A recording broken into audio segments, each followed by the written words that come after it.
What's up, guys? So I got another great video for you today, and it's actually a question that I've received quite a few times that I wanted to answer for you.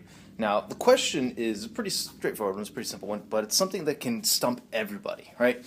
So when you're on an eating plan or diet or any kind of nutrition thing where you're trying to either lose weight, build muscle, whatever you're trying to do, and you want to still be able to enjoy yourself, go out, have a couple drinks, not only eat, like chicken and broccoli all the time, right? So how do you end up going out to eat without completely destroying your diet?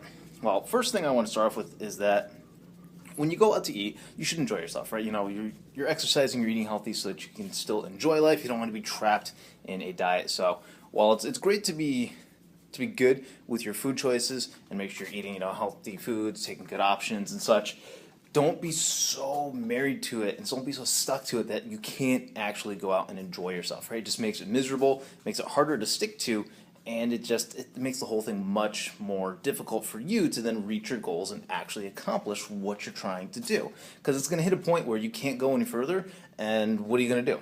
You're going to fall off the wagon, you're going to fall off the wagon hard, and it's going to then set you back even further, right? So we want to not have that happen and eliminate it as much as we possibly can. All right, so that's the first part of this whole thing, right? So don't just sit there and don't beat yourself up if you go off a little bit, right? It's okay to do that. It actually can be very helpful to keep you on track. All right, so the next thing is, now if you do go out and you don't want to, you're planning to go out, you go out once a week type of thing, and you're trying to make sure that you can still, keep your goals moving forward without, ruining everything. It's very simple. All you need is your hands, right? So when you go out to eat, normally they give you huge portions, right? You say, okay, I want a steak with some mashed potatoes. The steaks, you're like absolutely ginormous. It's like 3 times the size that you need, and they give you this, portion of mashed potatoes that's like the size of your head, right? It's incredibly amount of food that you can get when you go out to eat. It's just incredibly large, and that's just the way that things are now. So what you do is you use your hands to get around that. Now, you don't actually need to eat everything they put on your plate. It's okay to bring some home. It's actually good and healthy to do that, right? 1, because then you're not stuffed and you're not destroying yourself. And 2, if you are on a diet, you don't ruin your diet, right? Because it's good to then eat within portion sizes. So my rule of thumb when I go out and I'm looking at these things, now it's ballpark, right? I'm not super strict about this because I do go out and I actually want to enjoy what I'm eating and have fun, but I use my hands to kind of measure the food. So if you're looking at protein, let's say we're looking at that steak, all right, what it is, it's about the size of the palm of your hand, and the thickness of a deck of card, or about the thickness of your hand, is about 1 serving of protein. Now, depending upon the diet plan that you're on, what you're eating, it's going to depend upon how much. I usually go about 2 servings of protein. That's usually about what I have. That's kind of my ballpark range. Again, it changes depending upon what I'm looking to do in terms of, whether I'm building muscle, whether I'm leaning out. That's going to factor into the whole thing as well, right? It could be 4, could be 2, could be 1. It's going to, fluctuate as you go through. All right, so that's for protein. Again, the size of the palm of your hand, and about the thickness of a deck of cards, or about the thickness of a smartphone, right? Now, if you're looking then at carbs, now carbs covers a lot of things. French fries, potatoes, greens. If you got salad, you can consider salad a free food, so you can eat that as much as you want. But get your dressing on the side. Nice little side note here. Always get your dressing on the side, because the salad dressing, it's what's going to kill you, right? The salad's not the bad thing. It's the amount of dressing they put on it, right? Well, so that's just a separate side note. Things like broccoli, stuff like that. Those are okay to eat pretty much as you want. So if they give you a big chunk of broccoli, eat it, right? Very unlikely to happen. I don't think I've ever seen a place that's given me like half a plate of broccoli, ever.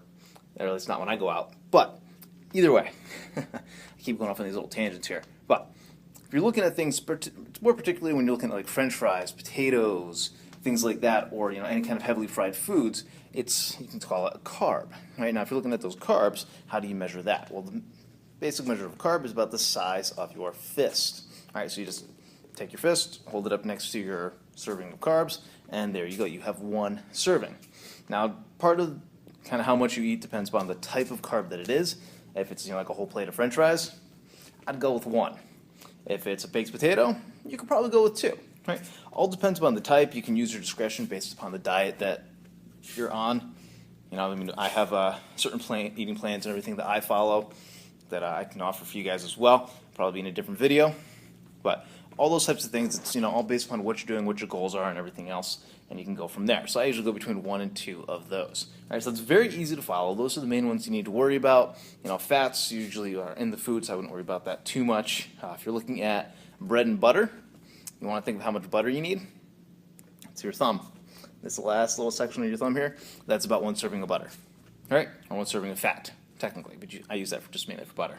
So whatever you're doing, again, go out, eat, enjoy, have fun, but use your hands to keep you in track, or keep you on track of what you're doing and how much you're eating. The rest you can take home, have it another time, have a family member eat it, whatever works, but that's going to keep you on track. It's going to let you not completely ruin your diet, and it's going to also make so that you're not walking out completely stuffed, and that you're not so stuck and so strung out on your diet that you end up falling off the wagon and then end up ruining the gains that you had. All right, so I hope this video was helpful for you guys. Right, again, if you have any other questions, feel free to ask. Make sure to like and subscribe to the channel, and I'll see you guys next time, and enjoy.